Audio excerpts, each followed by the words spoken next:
Well, hello there. My name is HW. Thank you so much for watching Tone Junkie TV. And by now, you've probably heard the news. Reverb has raised its rates from 3.5% to 5%. And the internet, the message boards, they are going crazy. There's a real feeling and sentiment out there that Reverb is really sticking it to the community. That while musicians are down and out, while live income, income from live events is dried up, Reverb's sticking it to people. While there is no more studio work right now, Reverb's sticking it to people, right? The music industry as a whole is really hurting, probably more so than a lot of other industries because of the illness going around. But I want to offer a little different perspective, and I want to frame some context, because I actually think Reverb's in a bit of trouble. And I think we can see kind of the writing on the wall here with why Reverb is doing this. And I think if we read between the lines and sort of look at what they said too, and consider the context of what's happening here, I really want to sort of challenge this narrative that this is all 100% corporate greed and stuff. While I don't think that might, it maybe isn't there at all, I think Reverb's seeing a huge slowdown on the platform. And I think that's evidenced by the email they sent out. Let's look at this email for a second. To our community. Okay, they're talking to the community. I'm writing to share upcoming changes that will enable us to significantly grow our marketplace so that we can help you reach even more buyers all around the world. Huh. That's interesting. Okay. Let's skip down to this third paragraph. We take our role that we play in supporting your business very seriously. Over the past 7 years, our team has worked tirelessly to improve our marketplace, to support your business, and to find new ways to help you grow your sales. Wait a minute. Who are they talking to here? This email, to me, appears to be really written to stores, not to people like you and me. Look, I'm a guy who flips gear on Reverb just like everybody else. In fact, I buy and sell a good amount. It's kind of part of what I do at Tone Junkie, but this whole thing really reads like they're talking. I feel like I walked in on a conversation that was already happening. This whole email is to store owners as buyers move online. We've heard you loud and clear. You want more support, more tools to help you get your gear in front of Reverb's expanding audience of high quality buyers and grow your sales. But I don't have that concern as a guy flipping pedals, right? When I flip my pedal, I'm just trying to get another pedal. I'm just selling my kind of, hyped overdrive before my wife finds out how much I spent on it. So this whole email to me really, it's very peculiar to me that the CEO wrote this letter and sent it out with such little context, knowing that it was going to go to basically everyone, I think, who's buying on Reverb, who has ever sold on Reverb, because most people who sell on Reverb aren't stores. So it's very curious to me. But let's break that. So now let's try to frame this and go, okay, Reverb appears to be saying that the feedback they've gotten from people is that they want more tools to get in front of customers. They need to grow their sales. Well, why would shops be saying they need to grow their sales right now? Why would there be this sudden push to grow sales? Well, let's jump over to what's going on in the world right now. Here's some data from BEA.gov. Let's look at what happens in March and April to income, disposable personal income, and personal expenditures, right? So disposable income, this is after, this is your disposable income, what you can spend after your housing and transportation and stuff. So in current dollars in March, we saw disposable income go down 2% in the United States. This is an average of layoffs happening and some people keeping their job. But in April, we see a big boost. Why is that? Well, that was PPE loans that went out. I know a lot of companies, I helped one company in particular get a PPE loan. And they actually laid off a third of their workforce and then brought those people back in April. So they laid off people in March and then brought them back in April. So their incomes went back up, but they also received PPE money. It at least stabilizes things, right? Some people saw an increase in their income in certain states from the extra $600 boost on unemployment, as well as those stimulus checks went out to everybody, or a lot of people. So what we see is disposable income actually goes up in April when we're all locked down at the height of this thing. And So that's an increase in income. But what we see in personal consumption expenditures is that it decreases in March. It decreases even more in April. It goes down 6.5% in March, 6.6. It goes down 12.6 in April, and then it rebounds a bit in May. But if you average all those out, we're actually still down about 12 or 13%. Now, here's my question to everybody out there. What do you think your average music store, like Carter's, Matt's Music, British Audio, what are they experiencing right now? When they have to shut down, they're now having no traffic. They have to transition all their business to online. So it's no wonder that Reverb has been getting maybe really a lot of feedback from buyers, or from sellers, from stores saying, we need more ways to get in front of customers. We need to drive sales, push sales. I'll also point out to you a little bit of anecdotal piece. I'm seeing Sir guitars, which I follow very closely. There's several models at the moment I'm making this on Reverb, standard models that are below $2,000 again, which has not been the case. Sir raised their prices. Standard models went to $27.99, and that brought the used market up into the low 2000s. To see Sirs back, certain Sirs, lower end ones, not even lower end, just standard models going below 2,000. And also I'll point out to you, at the time I'm making this video, there's about 650 Sir guitars listed online right now, used. That has not been the case. 200 to 300 is what I've been seeing for a long time. All of a sudden, the market is flooded with all of these used guitars. And that also puts a stress on shops. So we've got shops that are closing their doors. They're seeing real declines in revenue. And then we've got this email from Reverb coming out saying, and it's really directed at shops, but the CEO, in my opinion, has done a really piss poor job of managing community expectations because he's created all this blowback. Let's get into what Reverb says they're doing with the money. So it says, we take this role very seriously, supporting your business. We take that all very seriously. We are modifying our sellers' fees to help invest more and sustain the community's continued growth this year alone. We plan to increase our investment from 2019 by investing over 30% more in marketing initiatives, including SEO, online video advertising, and other digital platforms to get your inventory in front of more buyers from around the world. I have run... Before I was HW at Tone Junkie, I ran a multi-million-dollar e-commerce business, okay? And we had a large budget. We had a marketing budget in excess of $1 million. I never, even when we were growing very quickly, when we were growing 20% per year, I never was able to pull out a 30% marketing increase. In the teens, we did high single digit, but to increase your marketing budget 30%, to me, this is not the act of a company that's anything but reacting, right? Reacting to what's going on. My hypothesis in a nutshell is this. If consumer spending went down 6.5% in 1 month and then 12.5% in a month, that's overall.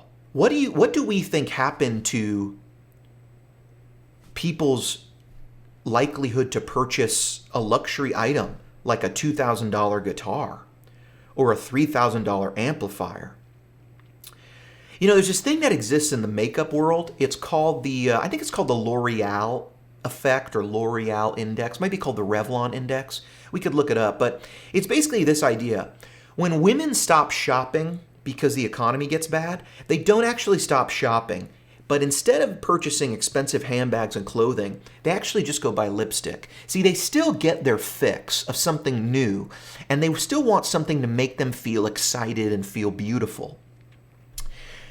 But what they do is they replace a $60 dress and a $600 handbag with a $30 lipstick and a $60 eyeshadow. And so cosmetic sales actually go up when the economy goes down. I'm guessing that something very similar is going on Reverb right now. There probably are still a lot of buyers on the platform, especially as you go home and you spend a lot of time on the internet. I know I've been looking at Reverb a lot. But I bet that there's a lot of people, myself included, who have more than once seen a great deal on a guitar and just not pulled the trigger. I'll tell you one guitar right now that I'm following. It's a beautiful JM Pro. The thing was $3,800 new from Matt's Music. And They had all these limited runs of silver and gold and everything. That guitar currently, I then saw sell for, they were used, and I saw sell high 3,000s. There's a guitar currently for $2,400 on Reverb. That was a couple months ago, just, $3,700, $3,800. And, it's got a roasted neck. It's a really beautiful guitar. And honestly, I bet if you made a deal right now, you could get that guitar for $2,100, cheaper than a brand new one. You could not build that guitar for that price. And I know that's used compared to new, but I've never seen Suhr guitars react this way. And I'm a huge Suhr guitar fan. I own a bunch. I like buying them. I just think they're really great instruments. I bought some really cheap vintage stuff lately. A lot of people are just trying to move gear. Let's think about for a minute what's happening in the gear world with shops. We're seeing music stores that have closed their doors, and they don't have huge margins. And I'm seeing guitars that would have sold for $10,000, and a shop, no way they would have laughed at you if you offered anything less than $9,500. I'm seeing them sell for $7,000 because $7,000 in revenue, even if it's not a great return on that guitar, it keeps the doors open. For your average everyday seller who's carrying Marshall products and Fender guitars, there's not so much margin in there. I mean, those companies, they give you like terms. You can pay, over an amount of time. You can pay 60, 90, 120 days.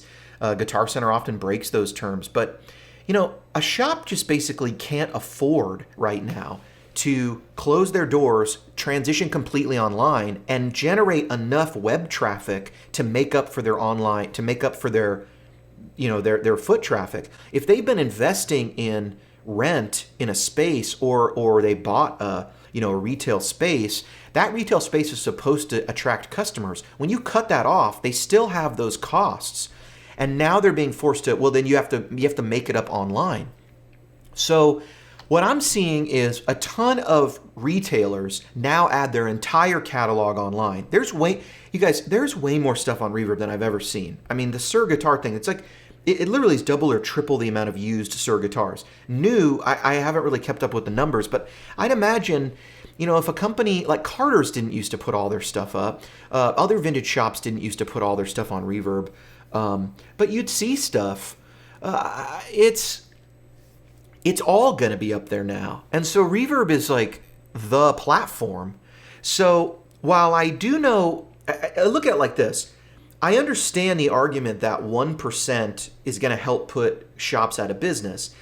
But if they're investing that 1%, here's what I'm saying. If they can actually deliver on what they're saying, which is they're going to get 30% more eyeballs on shops' merchandise, that volume might make up for the extra fee. And to me, 5% is not actually an out-of-control marketing budget. Like if you're paying 5% of your sales, but you're getting increased sales online, that's not crazy. Because a lot of businesses and a lot of industries, 5% marketing spend, meaning if you can spend 5% and actually get another sale and it only costs you 5%, you are one of the best marketers like in the world right now.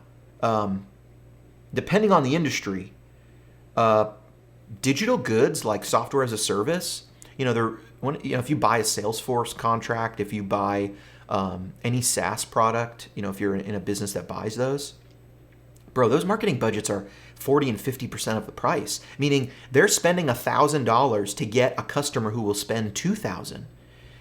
5% is, look, this is what I'm saying. If you're a shop and you want to say, now look, you can say that I'm a Reverb shill for this. I'm just telling you, as a digital marketer with over 10 years experience in Google AdWords, Facebook advertising, YouTube advertising, like all this stuff, 5%, if a shop can go on Reverb and put their stuff up for 5%, and it actually results in more sales, they are getting a really good deal. A deal that I actually don't think in the short term they could replicate by making content online and putting up their own website with all their stuff in the short term.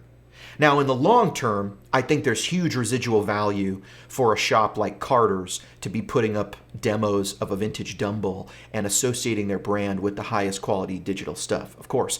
But in the short term, we're talking about shops that close their doors in March. In April, they've got to pay rent. In May, they've got to pay rent. In June, maybe they let people go and they brought people back. To me, in the short term, man, Reverb is still a really good deal. Now, I don't know if Reverb's telling the truth. I don't know, and I can't vouch for that. I'm just saying that if the fact that they're saying they're going to invest 30% more tells me they're really reacting to big shifts online. I had one commenter yesterday say, it wasn't a matter of if, but when Reverb was going to raise rates once they got bought out by Etsy. And that's probably true. I mean, that really is probably true. What I think, though, I wonder if they would not have done a full 1.5% right now. Because I think what's happening is Reverb is also facing this problem. If independent music stores begin to close, Reverb loses some of its best income generators, which are independent music shops. Reverb actually needs independent music stores, vintage music shops, to be successful in order for it to keep taking microtransactions, right? eBay needs sellers. Amazon needs sellers. Reverb also needs sellers. And I'll tell you the economics of, Reverb probably, in my opinion, does not make money on a $100 pedal that you keep flipping, because what they're going to make on that is $4 or $5. And when I ran an e-commerce company, we always had this problem. We always said we wish that our top 20 or 25% of our customers, we could multiply them, because even though we gave them so much extra attention and we hired customer service reps that were just focused with making their life, our best customers' lives, really easy, we would give them dedicated customer support and direct phone access and all this stuff. Even though it was 5 times more expensive to service that account and keep those customers happy, the revenue they brought in was 30, 50, 100 times what a regular customer would bring. And our regular customer, our customer profile, was sort of a small business owner who had a sole proprietor, like a little, in that business, it was an automotive garage. And on average, they would buy from us once a year, and they would spend $125 to $150. Okay, we had thousands and tens of thousands of those customers. And the thing that always happened was this. We basically broke even. And we would lose money on a lot of orders, but on some orders you make money. But we basically broke even with a customer service staff in an effort to sell to the little guy. And so here's my point. When you sell this pedal, let's say this were $100. This pedal's probably like $200 or $250 because it's kind of a hypey pedal. But let's say it's a $100 pedal. They're only collecting 5%. And now, are they marking up the credit card fees? Yes, but actual interchange fees on credit cards, this is a deep dive. You have to go read about this. Interchange fees on credit cards are close to 2% right now. They're 1.75 or so. On top of that, the merchant is going to take 0.5%. The merchant processor, like the actual processing bank. So Visa has that interchange fee, then the actual processing bank who's issuing the card and giving the retailer a merchant account. Then you have these upcharges for rewards cards and stuff. Your average small business is not paying less than 2.9% on average for credit card processing. So while Reverb is getting some margin in there, and it's a lot of money on the volume, as a percentage, it's not much money. And it's definitely not much on the small transactions. So I'm guessing that at $100, Reverb experiences a similar thing that I've always experienced in businesses, which is having US-based support is super expensive, and what you basically do is tolerate smaller sales so that you have a robust marketplace or a robust customer base, so that when they do want to do larger stuff, you're there. Also, lifetime value of a customer, right? I might flip this pedal 3 times and then I'll buy one $4,000 guitar. And the thing about Reverb is they want me to be on the platform constantly, and they're probably really not making money when I'm flipping that pedal. Because here's what happens. If I sell this pedal 5 times, or there's 5 listings for this pedal at $100, they make $25. What happens is one time that's going to get lost. And right now I think, UPS and FedEx have like almost a 10% like problem rate where there's some problem with a package. It's really high right now because of all the people shipping just so much stuff at the moment because of the state of the world. What happens is for one person to go look into why it didn't get there, or for one person to sit there and spend 30 minutes reading through your PMs, your DMs back and forth with a seller where you got into some conflict or where a pedal was damaged and then they need to go do the insurance claim. Someone's going to spend 30 minutes doing that. And if that person makes $50,000 a year in Chicago, or whether that person's cost is $50,000, maybe they make 40 plus benefits, right? 40 plus their matching 401k, all this stuff, right? Etsy's publicly traded. They have good benefits. You actually just wiped out the profit of 5 orders. So that's like a reality. But the reason that they stay, the reason that that's not, Etsy doesn't lose money, Reverb doesn't lose money. But what happens is they're really concerned with the lifetime value of the customer. They know that you're going to be there for 5 $100 transactions where they don't really make anything, but then you'll buy your $3,000 amp there. And then that 5% is great, right? That 5%, if they need to help you with it, nothing happens. And then you magnify this all across. Microtransactions, of course, produce a lot of money. What's the point of this video? The point of this video is to say, I think there's a lot more nuance in what's going on. And as someone who's cheering for music stores, I don't know that running away from Reverb in a reactionary sense is actually what's going to help music stores. Now, if you want to go direct to a local music store, that's probably the best thing you can do. One problem you might have, though, is that even me in Nashville, not everywhere sells Suhr guitars. We've got one dealer, and it's relatively a new dealer. They don't have a ton of selection. Maybe I don't know anywhere here that really sells matchless amps unless it's Carter's. Like, nowhere stocks them new. So, like, I don't even know where I can go buy a matchless Laurel Canyon if I want one. I kind of have to go online. So I could go to small shops. I can go direct to Matt's Music, and I can do that. I have done that. But in my opinion, still buying from a shop through Reverb actually really helps the shop right now. I mean, it just helps the shop more than abandoning Reverb and not discovering a new shop, if that makes sense.